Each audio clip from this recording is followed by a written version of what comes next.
on peut vivre de peu aussi, quoi. Il y a des choses qui vous semblent incroyablement importantes quand on est en Occident, puis quand on revient au Togo, on se dit, oui, non, mais enfin, ça, finalement, je peux m'en passer, c'est pas si important. Donc, il faut redonner de la juste place aux choses. Faut pas venir en se disant, moi, j'ai fait ça ailleurs, je vais venir le faire ici et ça va marcher. Non. Attention aux fausses bonnes solutions. Il y a des choses qu'on voudrait faire qui ne s'appliquent pas. Il faudrait les adapter au milieu. Si ça ne marche pas, prendre le temps de comprendre pourquoi ça ne marche pas. Nyabe Webbackers, Leke Mifondo, Mifonyo Dea, Elia et Nyon. Donc aujourd'hui, on se retrouve pour une nouvelle interview pour la chaîne Webback to Africa avec une nouvelle invitée et non pas des moindres. J'ai nommé Madame Anoko Lawson. Anoko. Je suis très content d'être là. Merci beaucoup de m'avoir invité. On va démarrer sans plus attendre cette interview, mais juste avant ça, comme d'habitude, je vais vous inviter à faire les 3 gestes qui sauvent, à savoir 1. Aimer la vidéo, c'est très important pour le référencement. 2. Je vais vous inviter à partager la vidéo autour de vous parce que ce que va dire Anoko est super intéressant. Et puis 3. Si jamais vous n'êtes pas encore abonné à la chaîne Webback to Africa, c'est le moment de le faire, de rejoindre la grande famille des Webbackers et des Webbackers. Donc, on va commencer l'interview sans plus attendre. Est-ce que tu es prête? Oui, je suis prête. Génial. Donc, on va commencer avec la question que je pose généralement à mes invités, qui est plutôt facile, à savoir, est-ce que tu pourrais te présenter, s'il te plaît? Oui, bien sûr, je peux me présenter. Bonjour à tous. Bonjour Messan. Bonjour les Anoko. Webbackers. Je suis Anoko Lawson. Je suis fondatrice du cabinet Kente Consulting, cabinet basé à Lomé, au Togo et en France. Cabinet de conseil en recrutement. Ok, là tu nous l'as fait version courte, mais c'est un nom qui parle beaucoup ici au Togo. Donc quand on dit le nom de Anoko Lawson, il parle à beaucoup de gens, notamment pour ta carrière en tant que directrice des ressources humaines. Mais on va revenir sur tout ce parcours. Donc initialement Anoko, si je comprends bien, toi tu as grandi ici à Lomé, et puis tu es parti en France pour tes études, si je ne me trompe pas. Et qu'est-ce qui te pousse toi, après justement être parti du Togo, à te dire je vais y retourner un jour et à sauter le pas du retour? C'est très simple, hein. J'ai souhaité revenir au Togo parce que c'est chez moi.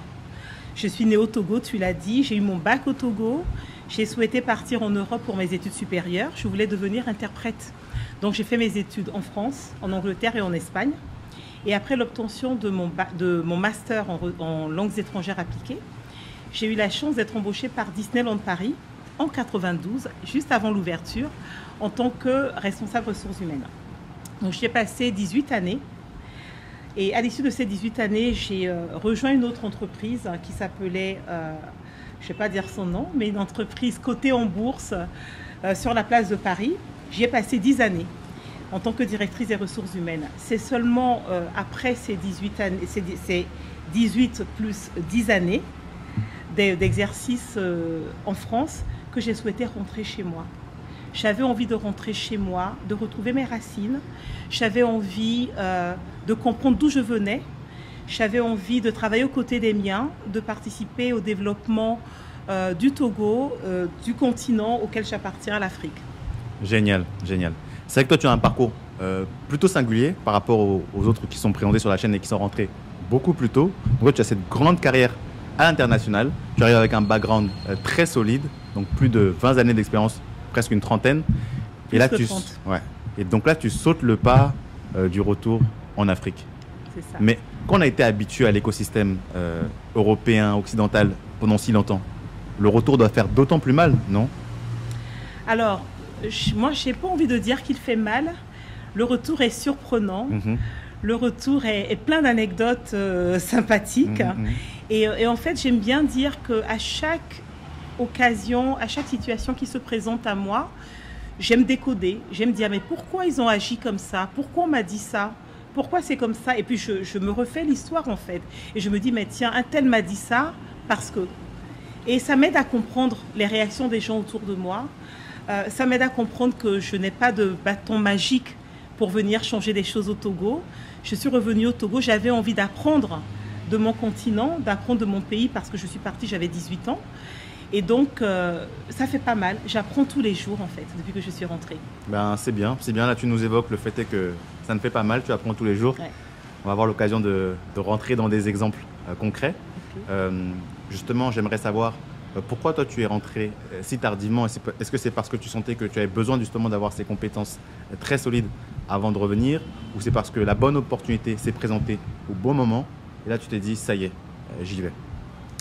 Alors, je pense qu'en 2020, Mhm. j'ai arrivé au bout d'un cycle, en fait. J'étais au Togo en vacances et tout d'un coup, j'ai réalisé à quel point c'était plaisant pour moi de m'exprimer dans ma langue maternelle, le Mina. Mhm. Au fond, il y a J'étais Mfonywele. Eleya. Moi, je suis une linguiste, j'adore les langues. Mhm. Et parler en Mina, entendre parler Mina autour de moi, j'étais juste chez moi. Mhm. Et quand je sortais dans la rue, j'ai eu aussi la plaisante découverte de voir que les gens me reconnaissaient. Des gens me reconnaissaient de mon enfance, de l'école primaire, du collège. Mhm. Et je me suis dit, mais purée, j'appartiens à cette terre. Mhm. C'est chez moi ici. Mhm. Quoi que je fasse, je ne serai jamais une anonyme chez moi. Mhm. Donc j'ai eu envie de ce retour parmi les miens. Ok.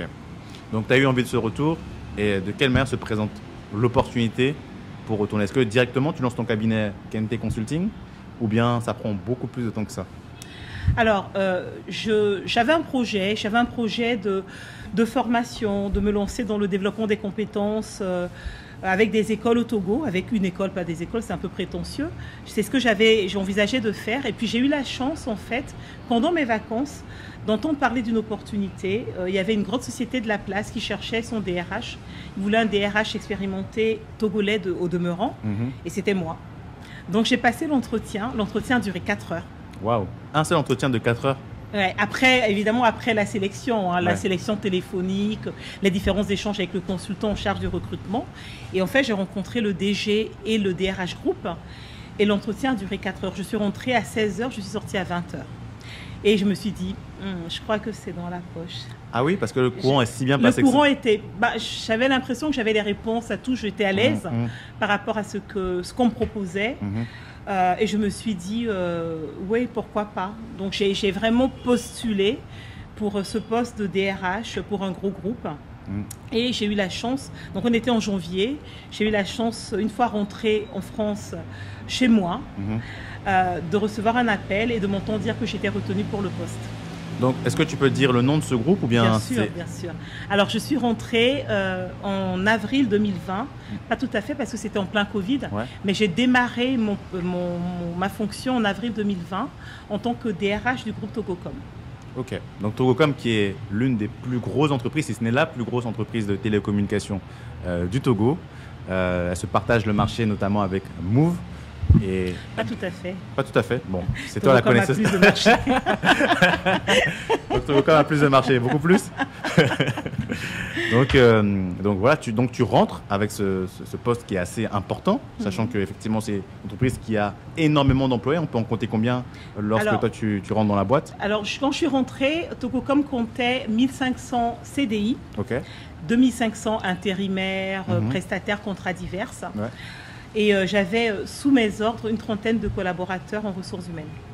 Est-ce que là, par exemple, quand tu compares avec ton expérience en France et ton expérience justement au Togo, le nombre de collaborateurs que tu avais sous ta charge, sous ta responsabilité plutôt, est-ce que c'est plus ou moins la même chose ou là tu passes un gap en termes de responsabilité? J'ai passé un gap en termes de responsabilité.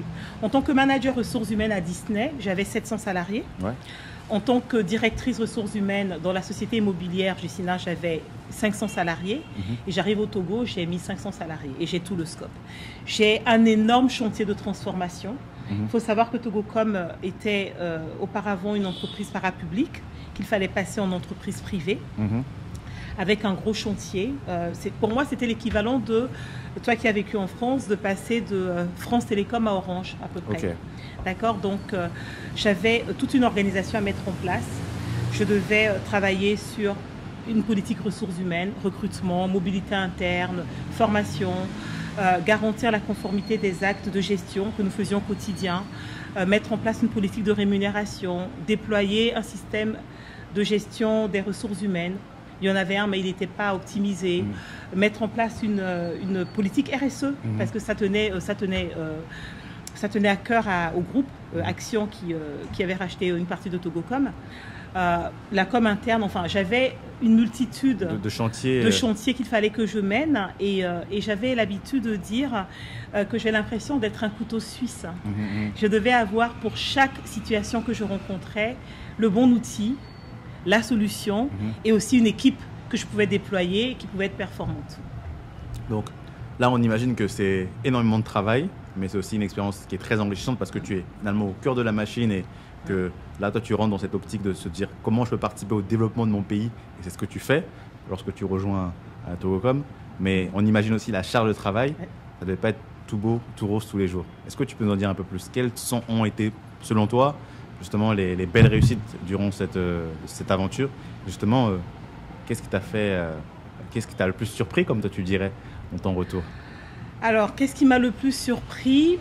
C'était la façon de travailler, très honnêtement.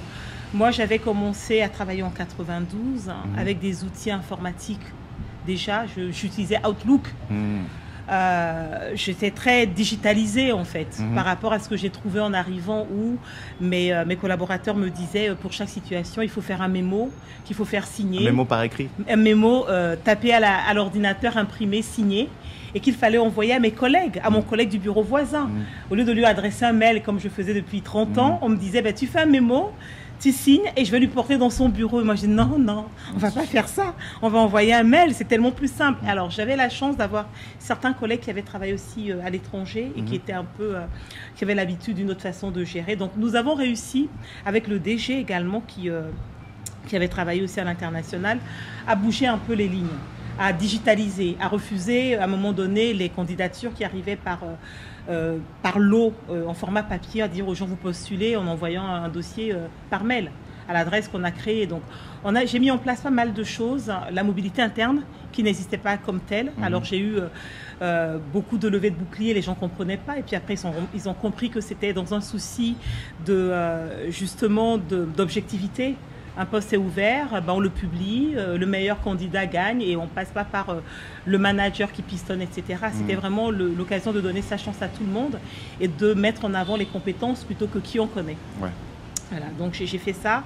Le chantier qui m'a le plus, je dirais, qui m'a le plus fatiguée, mais en même temps qui m'a donné une grosse satisfaction, c'est le gros chantier que j'ai mené avec les partenaires sociaux, les syndicats. Je suis arrivée, il n'y avait plus de délégués du personnel qui existaient, il y en avait eu, alors que la loi exige que les délégués soient élus tous les 2 ans, qu'on leur remonte les réclamations des collaborateurs, etc. Et j'avais une situation dans l'entreprise qui était assez tendue.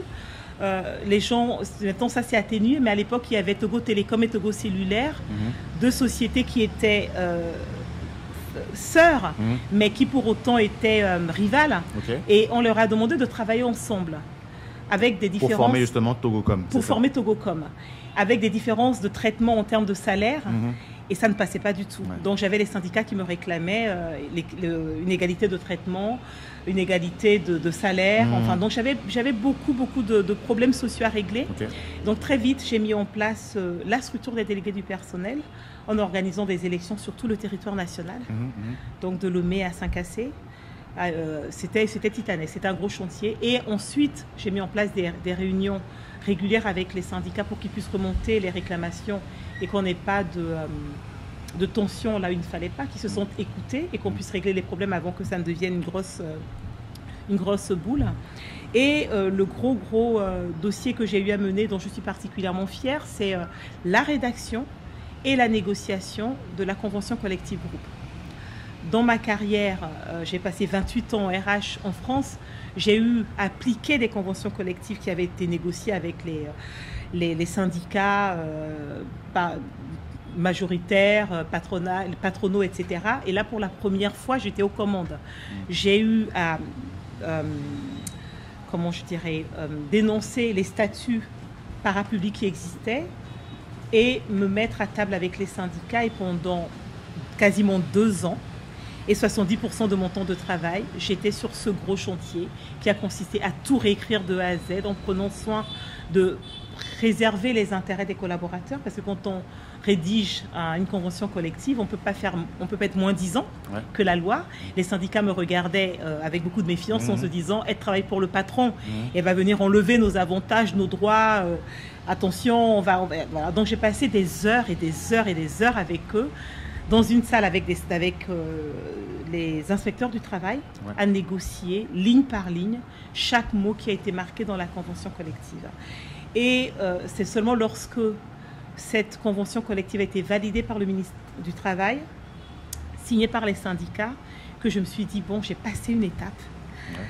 Je pense que je peux m'arrêter là, parce que j'ai fait quelque chose que je n'avais jamais fait de ma vie, et négocier une convention collective. Donc toi, tu arrives à l'issue de ces 2 ans, justement, 3 ans, où tu as passé beaucoup de temps, 70% de ton temps, sur la rédaction de cette convention collective. Donc, pour celles et ceux qui ne le savent pas, la convention collective vient s'appliquer à l'intégralité des salariés d'une entreprise. Elle a été négociée entre les patrons et les représentants du personnel.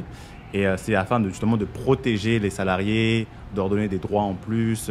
Ça peut être par exemple des primes, ça peut être des vacances. Même chose, la gestion du temps de travail, la gestion des congés, la gestion de tout ce qui peut arriver dans la vie d'un collaborateur dans une entreprise. Donc toi, quand tu arrives justement à l'issue de la rédaction de cette convention collective, tu es satisfait du résultat, tu as l'impression d'avoir justement protégé aussi bien on va dire les intérêts des deux parties, trouver vraiment le compromis.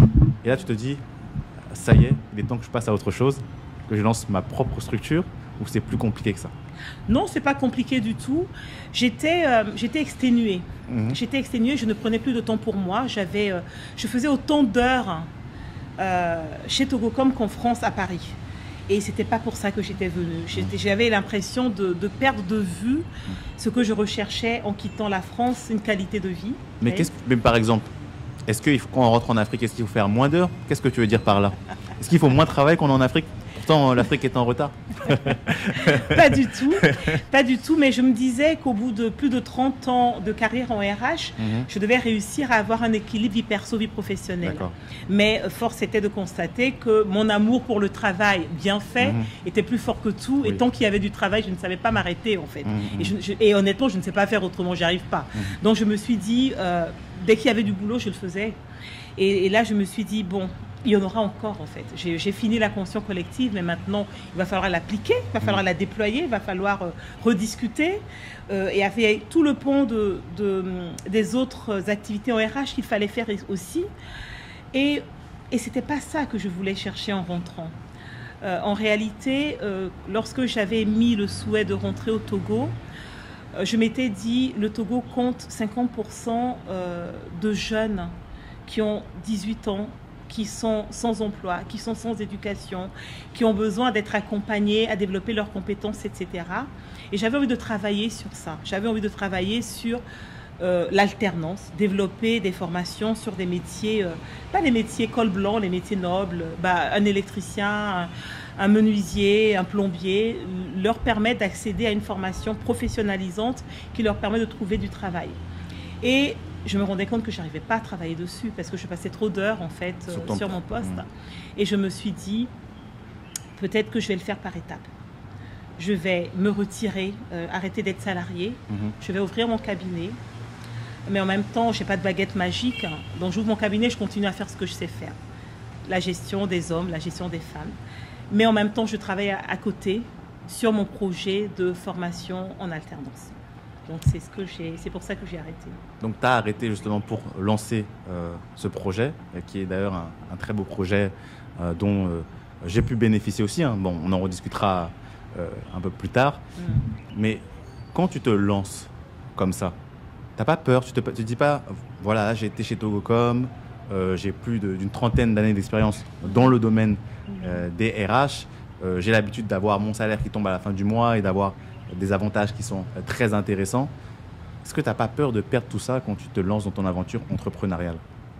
J'ai envie de dire oui et non. Lorsque je décide d'arrêter, je pèse bien les choses. Je me dis, j'ai les compétences, elles sont là. Quoi qu'il arrive, si je mets le paquet, si je fais tout bien, il n'y a pas de raison pour pas que ça marche. J'ai ouvert mon cabinet en France et au Togo, en me disant, là où il y aura besoin d'une compétence RH, je veux être prête à déployer ce que je sais faire. Aussi bien en étant en accompagnement RH qu'en étant dans mon cabinet. Donc je me dis, j'ai plus besoin de... Je cherche plus à m'enrichir. Voilà, en fait, c'est ça. Tu as parlé d'avantages, de plein de choses qu'on peut avoir quand on a une certaine sécurité d'emploi. J'ai la chance d'avoir justement passé 30 ans, d'avoir sécurisé certaines choses. Et là, je me dis, maintenant, j'ai envie de travailler pour le plaisir. Ouais. Ok, payer mon loyer à la fin du mois, payer de quoi manger, vivre convenablement, ça me suffit en fait. Maintenant, j'ai envie de travailler pour du sens, pas pour gagner plus d'argent, voilà, pour du sens. Donc c'est ce pourquoi tu étais rentré initialement, oui. Avoir de l'impact, c'est ce que tu vas chercher maintenant. C'est ça. À l'heure actuelle, qu'en est-il? Est-ce que tu as l'impression justement d'avoir atteint cet objectif-là? C'est toujours en construction. Dis-nous-en un peu plus sur Kente Consulting. Alors, Kente Consulting. Kente Consulting, c'est un cabinet qui a été créé, donc, comme je l'ai dit, en France et au Togo. C'est un cabinet de conseil en ressources humaines, recrutement, coaching, orientation professionnelle, audit, accompagnement RH. En gros, nous nous positionnons à côté de nos clients, quels qu'ils soient, petite entreprise, grosse entreprise, individuelle, en leur apportant l'accompagnement qu'ils nous demandent. En étant à leur côté, à proximité, en nous appropriant leurs problématiques. Un exemple. Un exemple Alors, j'ai mon premier client entreprise souhaitait un audit RH, il voulait un audit de conformité et la mise en place d'outils. Qu'est-ce qu'on appelle un audit? Un audit, c'est lorsque vous interrogez les gens, vous interrogez les documents, vous lisez les documents, vous les compulsez pour voir si les pratiques qui existent dans une entreprise sont conformes à ce qui est prévu par la loi. D'accord. Donc ça, c'est quelque chose que j'adore faire. C'est ce que j'ai fait en arrivant chez Togocom.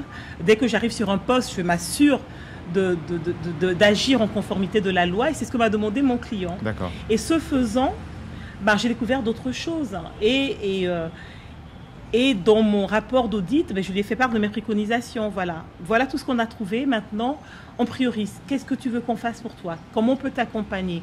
Et en fait, depuis, nous sommes encore en train, on a déjà franchi des jalons, on a déjà posé des jalons, franchi des étapes avec ce client, mais nous sommes aujourd'hui en train de mettre en place des outils pour lui, avec ses collaborateurs, un travail dans la confiance, parce que c'est ça que je recherche avant tout, c'est que la personne se dise, elle n'est pas juste là pour se faire de l'argent, et je suis capable de l'appeler et de lui dire, attends, je viens de parler avec tes équipes, voilà ce que j'ai découvert, il faut qu'on se parle. Ouais.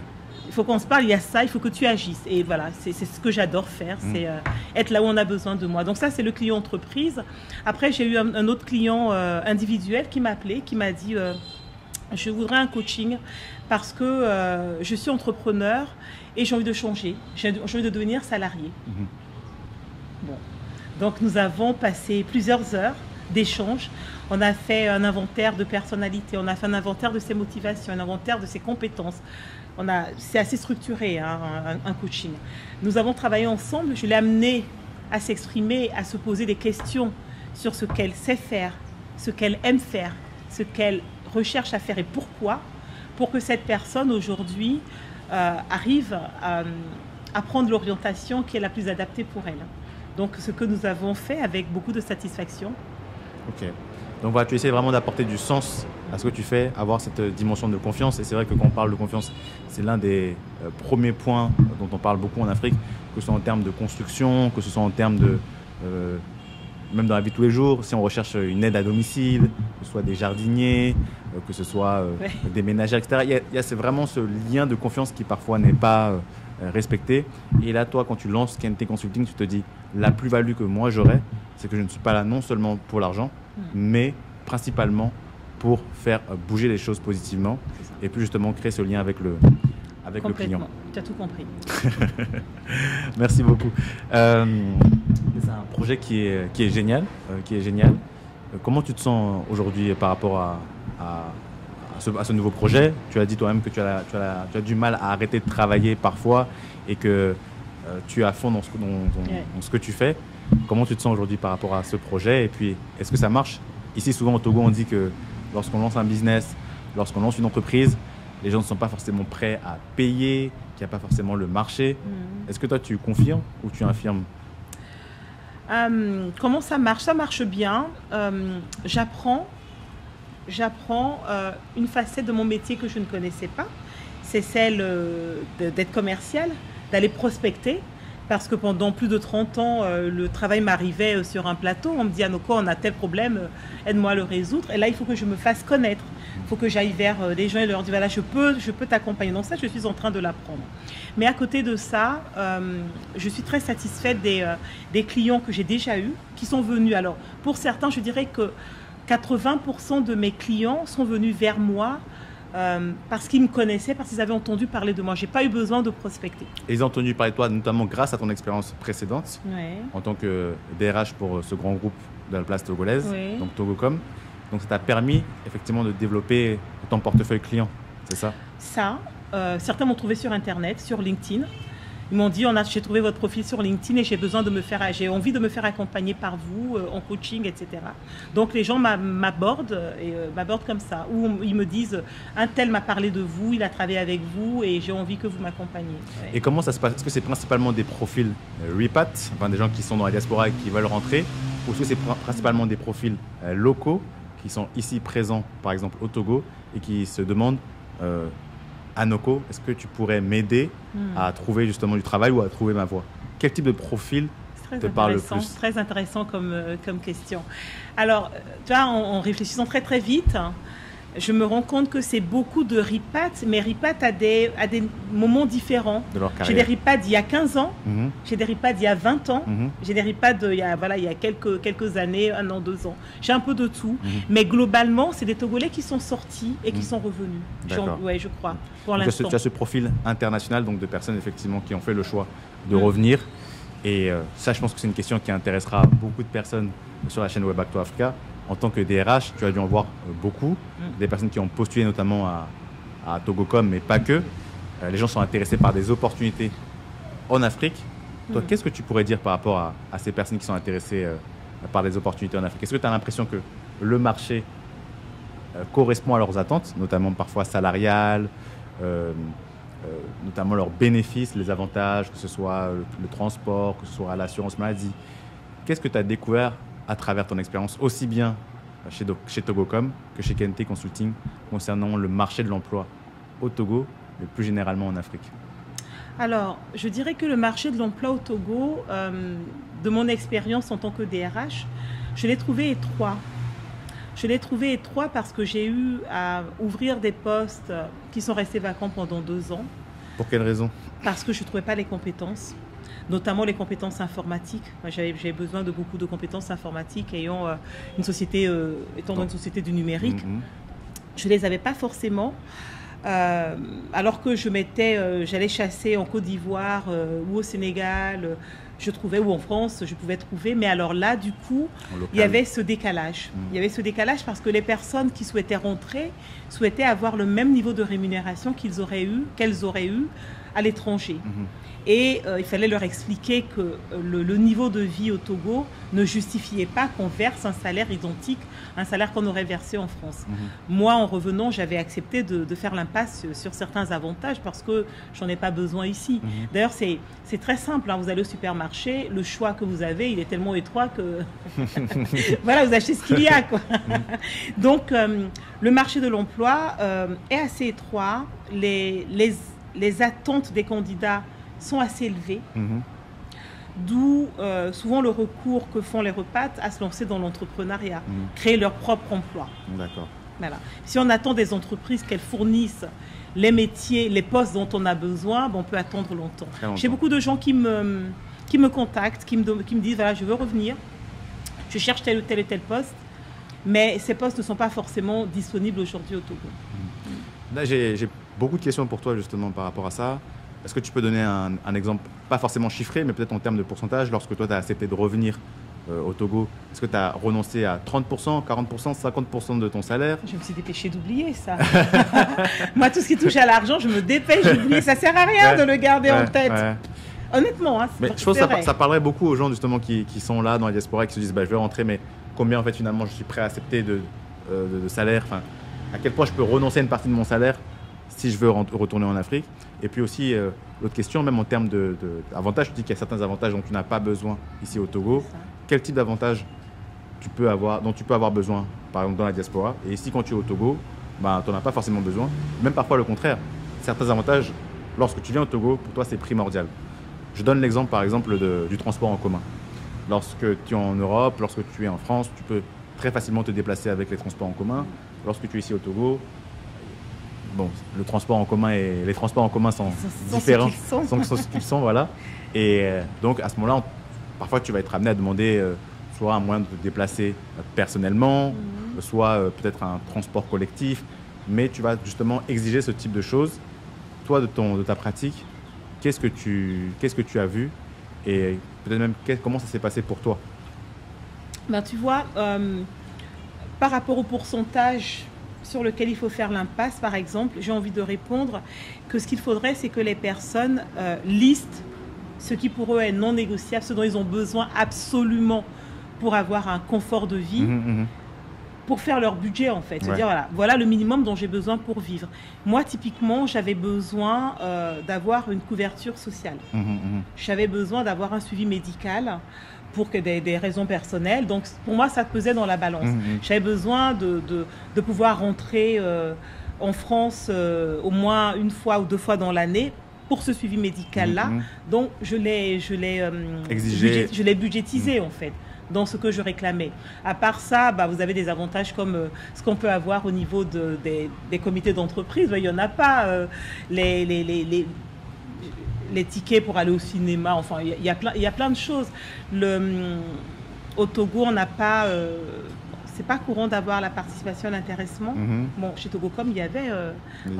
on avait l'intéressement. Toi, je réfléchis très, très vite. Qu'est-ce qu'on peut avoir comme avantage auquel on peut renoncer? Bah, en fait, ça correspond au style de vie en Occident. Effectivement, tu viens au Togo ou ailleurs, en Afrique...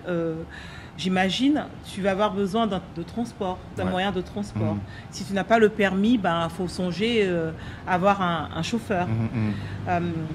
Qu'est-ce qu'on a d'autre? Ces derniers temps, s'est posé le problème du groupe électrogène pour certains. Effectivement, avec les coupures de courant. Moi, j'ai eu à ouvrir un poste quand j'étais chez Togocom et une société de la place proposait à son personnel un groupe électrogène dans le package, proposait groupe électrogène, une aide ménagère, c'était offert. C'est des choses comme ça qu'il faut regarder. Il y a des gens qui n'ont pas besoin d'avoir une aide ménagère, qui se disent, avoir quelqu'un qui passe faire le ménage 2-3 fois dans la semaine, ça me suffit, je me débrouille. Chacun voit en fait ce qui lui est important. Il y a l'école des enfants, qui aussi est important. Certains souhaitent que leurs enfants aillent dans des écoles internationales, donc ça a un coût derrière. Donc ça se budgétise. Effectivement, ça a aussi de pair avec le logement. Enfin, les gens veulent un certain type de logement, pas forcément la maison familiale africaine. Donc il y a tout ça à prendre en compte. Et de ton expérience, est-ce que tu penses que les gens qui veulent retourner sur le continent, qui sont très exigeants, devraient être beaucoup plus souples avec Complètement. Complètement. Ça, je le dis sans hésitation. Ils peuvent pas, on ne peut pas transposer un style de vie européen au Togo.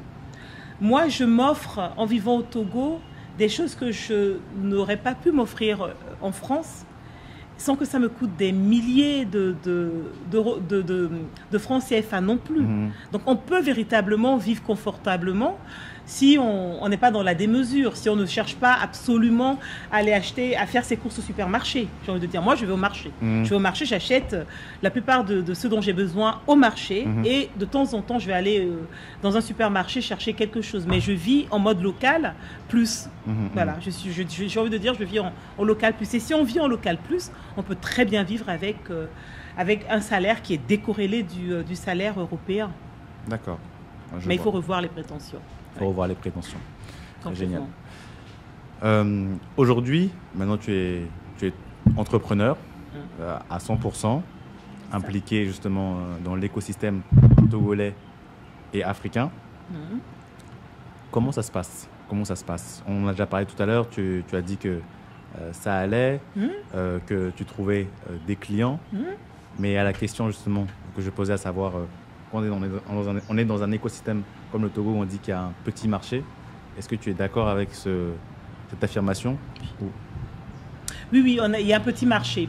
Il y a un petit marché, les gens ne veulent pas forcément payer le prix, je dirais le juste prix, parce que il y a, quand on produit, quand on apporte de l'accompagnement, il y a des investissements derrière, en outils, en personnes qui travaillent, etc. Il y a des taxes à payer, il y a plein de choses à payer. Les gens ne se rendent pas forcément compte. Donc les gens sont en train de négocier. Alors, j'ai découvert que les gens peuvent te solliciter. Et moi, clairement, quand on me sollicite, je passe des heures à comprendre le besoin du prospect, comment je peux l'accompagner, etc. Vous allez faire une proposition la plus juste possible, celle qui correspond le plus à la demande, et puis la personne, elle répond plus. Donc c'est elle répond juste plus, c'est-à-dire elle disparaît dans la nature, elle ne dit pas non, oui, rien. Donc vous l'appelez, vous la rappelez, vous ne savez pas pourquoi. Donc ça c'est voilà, ça c'était une des grosses surprises. Donc voilà, j'ai de temps en temps comme ça des dossiers que je lance, que je prépare et puis que je range en disant bah n'a pas donné suite. Donc c'est dans le dossier n'a pas donné suite. Et de temps en temps je les rappelle pour essayer de savoir pourquoi. Alors c'est rare que les gens te disent c'est pour des raisons de prix. Certains sont juste aux abonnés absents. Certains vont te dire c'est pour une raison de prix, donc on essaie d'accompagner comme on peut. Mais ça amène à se dire bah, il ne faut pas se limiter au marché togolais en fait. Il faut être prêt. Bon, je n'ai pas encore eu le temps de le faire. Véritablement, j'envisage de sortir en tout cas au niveau de la sous-région, de prospecter au niveau de la sous-région, d'aller chercher aussi des marchés. Mais sinon, j'ai aussi mon cabinet en France qui travaille également. D'accord. Donc là, le conseil que toi tu aurais, c'est justement ne pas rester focus sur seulement un pays, parce qu'on est dans un écosystème comme celui du Togo, et il faut justement toujours peut-être avoir ce pied ouvert à l'international, notamment en France, pour un profil comme le tien. Moi, je l'ai fait en France parce que j'avais des facilités à le faire. J'y ai passé plus de 35 ans, j'y étais installée. En fait, quand j'ai décidé de rentrer au Togo, j'ai pas claqué la porte et je suis partie. Tu as toujours eu le pied voilà, j'ai le pied entre les deux. J'ai une maison, donc voilà, j'ai les deux. Donc, mais je suis chez moi, quoi. Je suis vraiment chez moi dans les deux. Ok. Donc là, justement, là, tu parlais on va dire une forme de mauvaise surprise en sachant que l'écosystème est petit et donc ça t'oblige à aller chercher ailleurs, notamment d'autres sources de revenus. Et en termes de très belle surprise, depuis que tu as lancé Kente Consulting, qu'est-ce que tu pourrais dire? Au début, tu ne t'attendais pas à ce que, par exemple, ceci soit aussi bien. Quelle a été la plus belle surprise que tu as eue depuis la création de Kente Consulting? Les marques de confiance. Les marques de confiance spontanées, les appels, les mails de gens qui me contactent, ils me disent j'ai envie de travailler avec vous, j'ai telle problématique, est-ce que vous pouvez m'aider? Pour moi, ça, c'était la belle surprise parce que quand on travaille, et en plus, quand on travaille comme je l'ai fait, pendant que j'étais en poste, j'ai pas suffisamment travaillé le réseau. J'ai l'impression de rentrer à l'usine le matin, je ressortais le soir, quoi, et je délivrais comme un robot, presque comme une machine. Et de me dire que finalement, les gens,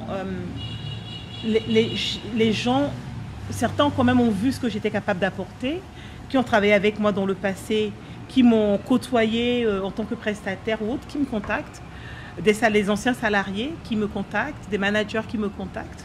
Ça, c'est la belle surprise. Et alors, l'autre belle surprise qui reste aussi, c'est le fait d'être international, c'est d'être appelé de n'importe où. Ce matin, j'ai eu un appel de Paris, de quelqu'un qui avait besoin d'un conseil RH. Voilà, donc je suis partout.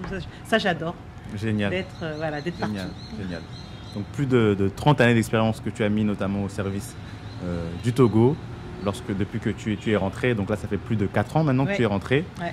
Ça fait un sacré bout de temps. Tu as toujours envie de rester au Togo? Carrément, plus que jamais. Plus que jamais, plus que jamais. En fait, le Togo, c'est un joyau à l'état brut. Il y a tellement de choses à faire au Togo. Il y a tellement de choses. Si on prend la peine d'observer, d'apprendre, de comprendre, d'être patient, d'être très patient. Alors ça, c'est quelque chose, une vertu que j'apprends au Togo, parce que moi, je suis assez speed, j'aime bien que les choses aillent vite.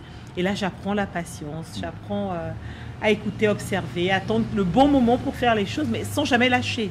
J'ai l'objectif, je me dis, bon, bah, au bon moment, je place le projet et je me dis, je n'ai pas encore atteint mon objectif, mon projet de développement, des compétences, de formation, je n'ai pas encore fait.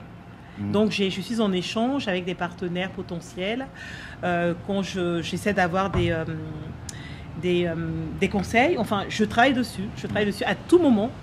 Donc, les gens reviennent vers moi en me disant, tiens, on a parlé de ça, j'ai telle piste, etc. Donc, tant que je ne l'ai pas fait, tu persévères. Absolument. Bah, c'est une bonne transition justement que tu nous donnes. On parle justement du fait que si les gens sont au Togo et finalement si les gens retournent en Afrique, toi tu suggères, tu conseilles la patience. Oui. Je vais t'inviter, Anoko, à nous donner d'autres conseils que toi tu donnerais à des gens qui voudraient justement faire ce pas-là du retour en Afrique, qui voudraient sauter le pas comme toi tu l'as fait. Après 4 années d'expérience, 4 années de retour sur le continent, quels seraient pour toi les 2 autres conseils que tu donnerais à des webhackers et des webhackeuses qui nous écoutent et qui voudraient également rentrer en Afrique? Je leur dirais de bien mûrir leur projet. Savoir pourquoi ils veulent rentrer. Est-ce que c'est, comme moi, la recherche de sens? Moi, j'étais vraiment arrivée pour une recherche de sens, hein, rentrer chez moi et faire quelque chose chez moi. Donc, pourquoi ils viennent? Donc, prendre le temps d'examiner le terrain, l'environnement, peser le pour et le contre si ce retour se fait avec la famille. Il faut sécuriser tout ça. Mais tout en sachant que on peut vivre de peu aussi, quoi.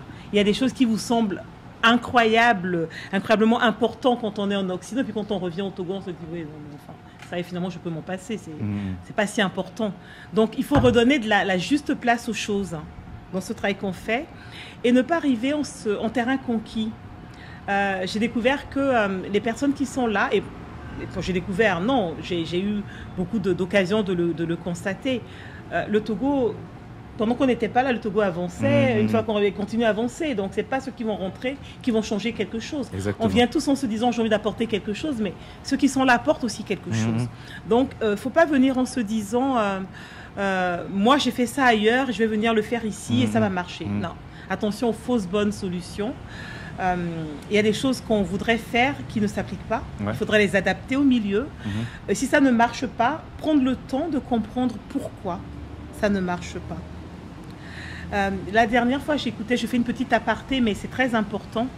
J'écoutais un podcast sur RFI qui parlait du tri des déchets au Togo.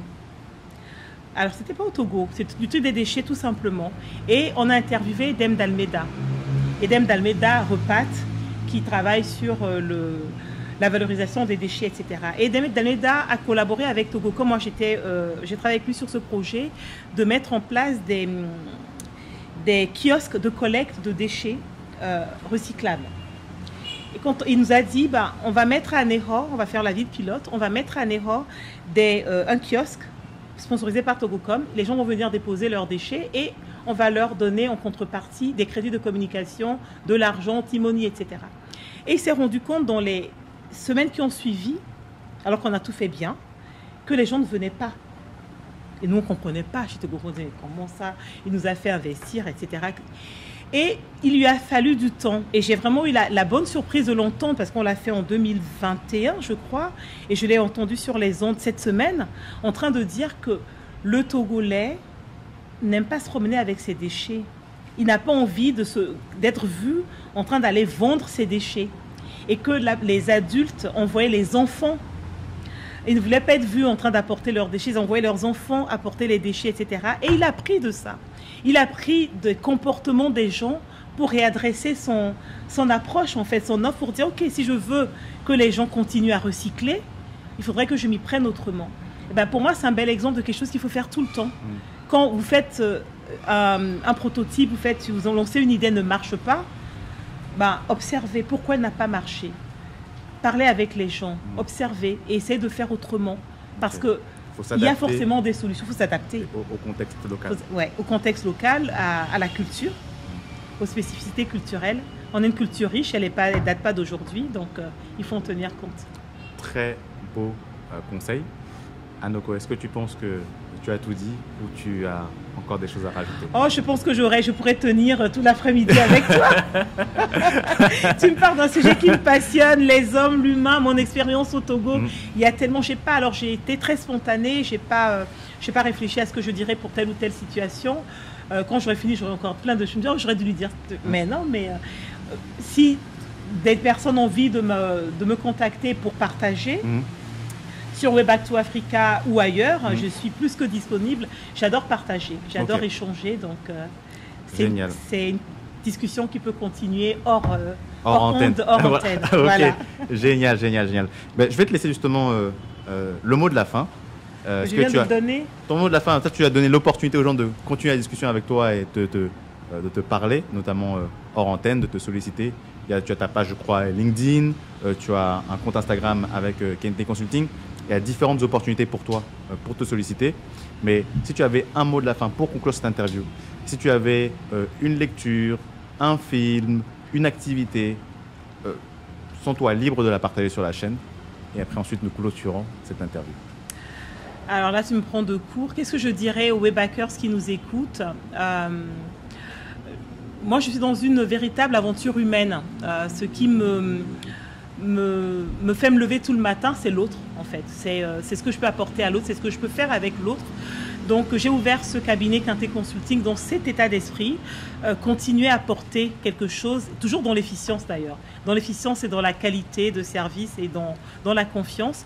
Donc, si jamais vous avez besoin d'un accompagnement ressources humaines, de conseils pour vous installer, si vous avez des projets de formation qui rejoignent le mien, notamment sur l'alternance, sur la mise en place de structures d'apprentissage pour les jeunes Togolais, n'hésitez pas, contactez-moi, je serai heureuse de pouvoir discuter avec vous. Merci beaucoup, Anoko. Akpekaka. Akpekaka, voilà, vous parlez Mina.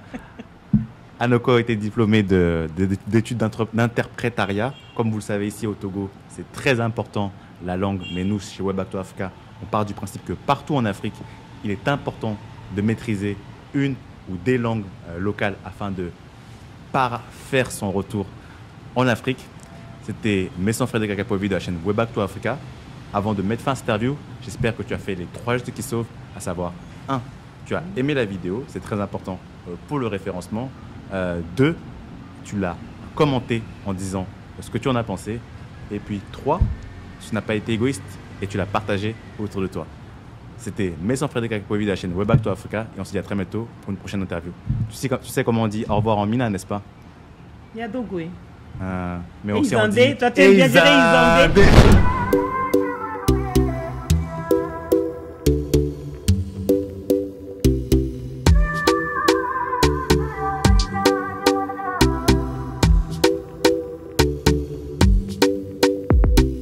Alors moi j'ai envie de dire, je rajoute là, ton Izandé. Ça c'est apparu récemment. Moi quand j'étais gamine, on ne disait pas Izandé, on disait Miadogo. Ok. Donc on va se revoir. Et Izandé c'est à tout à l'heure et à tout à l'heure ça peut être... Ça tu rajouteras ça après le générique. Ok.